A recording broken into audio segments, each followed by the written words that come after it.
નમસ્તે મિત્રો.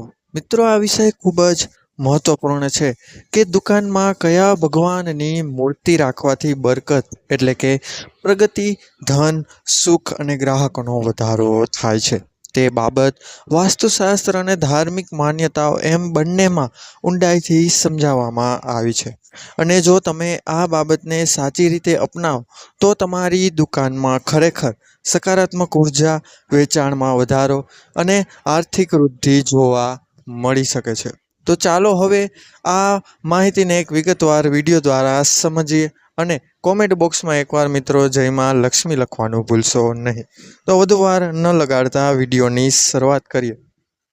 મિત્રો, દુકાન એ માત્ર વેપારનું સ્થળ નથી, પરંતુ તે એક ઉર્જાનું કેન્દ્ર છે જ્યાં ગ્રાહકોની આવન જાવન, પૈસાનો પ્રવાહ અને વિચારધારા સતત પ્રવાહિત રહે છે. તેથી અહીં ભગવાનની મૂર્તિ રાખવાનું મહત્વ ઘણું વધી જાય છે. સૌથી પહેલાં જો આપણે ધન અને સમૃદ્ધિ માટે સૌથી શ્રેષ્ઠ ભગવાનની વાત કરીએ તો તે છે માતા લક્ષ્મી. અને તેમનું નામ પ્રથમ આવે છે આ બાબતે, કારણ કે તેઓ ધનની દેવી છે અને જ્યાં તેમની કૃપા હોય ત્યાં ક્યારેય પૈસાની કમી રહેતી નથી. મિત્રો, દુકાનમાં માતા લક્ષ્મીની બેસેલી સ્થિતિની મૂર્તિ રાખવી શુભ માનવામાં આવે છે, કારણ કે ઊભી મૂર્તિ ધનના આવવાના અને જવાના સંકેત આપે છે, જ્યારે બેસેલી મૂર્તિ સ્થિર ધનનું પ્રતીક માનવામાં આવે છે. હવે સૌથી વધારે બીજું મહત્વપૂર્ણ નામ છે ભગવાન ગણેશનું. તો મિત્રો, ભગવાન ગણેશ વિઘ્નહર્તા છે, એટલે કે દરેક અડચણને દૂર કરનાર. જો દુકાનમાં કોઈ પણ પ્રકારની બાધા, નુકસાન અથવા ગ્રાહકોની કમી હોય તો ગણેશજીની મૂર્તિ રાખવાથી તે સમસ્યાઓ દૂર ચોક્કસપણે થાય છે.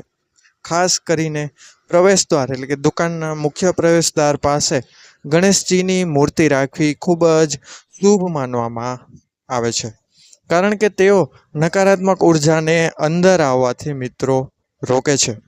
હવે ત્રીજું મહત્વપૂર્ણ નામ છે એ છે મિત્રો કુબેરદેવનું.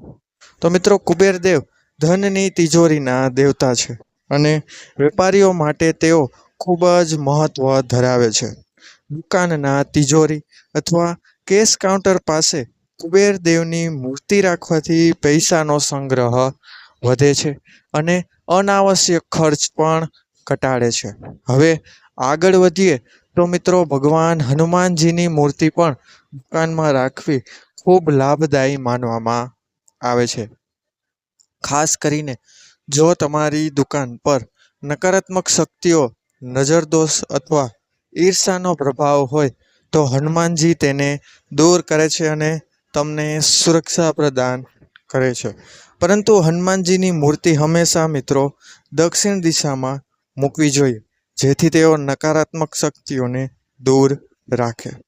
હવે મિત્રો, હવે વાત કરીએ ભગવાન શ્રી કૃષ્ણની. શ્રી કૃષ્ણની મૂર્તિ ખાસ કરીને ગ્રાહકોને આકર્ષિત કરવા માટે ખૂબ ઉપયોગી માનવામાં આવે છે, કારણ કે તેઓ પ્રેમ, આકર્ષણ અને સંબંધોના દેવ છે. દુકાનમાં કૃષ્ણજીની મૂર્તિ રાખવાથી ગ્રાહકો સાથે સારો સંબંધ બને છે અને તેઓ વારંવાર પાછા આવે છે. હવે જો આપણે સંપૂર્ણ રીતે સમજીએ તો દુકાનમાં મિત્રો એકથી વધુ ભગવાનની મૂર્તિ રાખી શકાય છે, પરંતુ તેના માટે સંતુલન અને યોગ્ય દિશાનો ખૂબ જ મહત્વ છે. દુકાનમાં મિત્રો મંદિર હંમેશા ઉત્તર પૂર્વ દિશામાં રાખવું જોઈએ, કારણ કે તે ઈશાન કોણ કહેવાય છે અને સૌથી પવિત્ર દિશા એટલે કે ખૂણો માનવામાં આવે છે. ભગવાનની મૂર્તિ હંમેશા મિત્રો સ્વચ્છ અને ઊંચી જગ્યાએ રાખવી જોઈએ. જમીન પર સીધી મૂર્તિ રાખવી ક્યારેય યોગ્ય માનવામાં આવતું નથી. દરરોજ દીવો પ્રગટાવવો અને ધૂપ કરવો પણ ખૂબ જ જરૂરી છે, કારણ કે તે સકારાત્મક ઉર્જાને વધારવાનું કાર્ય કરે છે. મિત્રો, હવે સૌથી મહત્વની વાત, માત્ર મૂર્તિ રાખવાથી જ બરકત નહીં વધે, પરંતુ તમારા કર્મ, ઈમાનદારી અને મહેનત પણ સાથે એટલી જ જરૂરી છે. ભગવાનની મૂર્તિ એક પ્રેરણા અને સકારાત્મક શક્તિ તમને ચોક્કસપણે આપે છે, પરંતુ સાચી સફળતા તમારા કામ ઉપર આધાર રાખે છે. ઘણા લોકો ભૂલ કરે છે કે તેઓ મોટી મોટી મૂર્તિઓ લાવીને મંદિરમાં, દુકાનની મંદિરમાં મૂકી રાખે છે, પરંતુ નિયમિત પૂજા નથી કરતા. તે પણ મિત્રો જરાય યોગ્ય નથી. નાની મૂર્તિ પણ ચાલે, પરંતુ ભક્તિ અને નિયમિતતા હોવી ખૂબ જ જરૂરી છે. હવે જો તમે એક સરળ અને શક્તિશાળી કોમ્બિનેશન માંગતા હોય તો મિત્રો તમારી દુકાનમાં આજે જ ગણેશજી, તેની સાથે માતા લક્ષ્મી અને તેની સાથે કુબેરદેવની મૂર્તિ રાખવી સૌથી શ્રેષ્ઠ માનવામાં આવે છે, કારણ કે આ ત્રણેય સાથે મળીને ધન, સુખ અને અવરોધ મુક્ત વ્યવસાય આપે છે.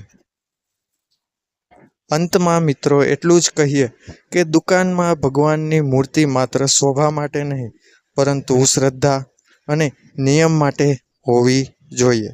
જો તમે સાચા દિલથી પૂજા કરો અને સારા કર્મ કરો તો ચોક્કસપણે તમારી દુકાનમાં બરકત વધશે અને સફળતા તમારા પગ જરૂરપણે ચૂમશે.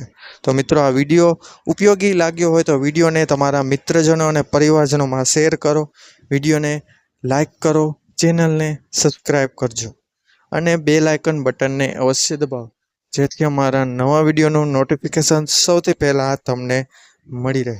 તો મિત્રો, મળીશું હવે આવા જ નવા વિડીયો સાથે, આવી જ નવી જાણકારી સાથે. ત્યાં સુધી બધાને મારા હર હર મહાદેવ, જય મા લક્ષ્મી, જય શ્રી રાધે કૃષ્ણ, જય મા બુટ ભવાની. ધન્યવાદ. અસ્તુ.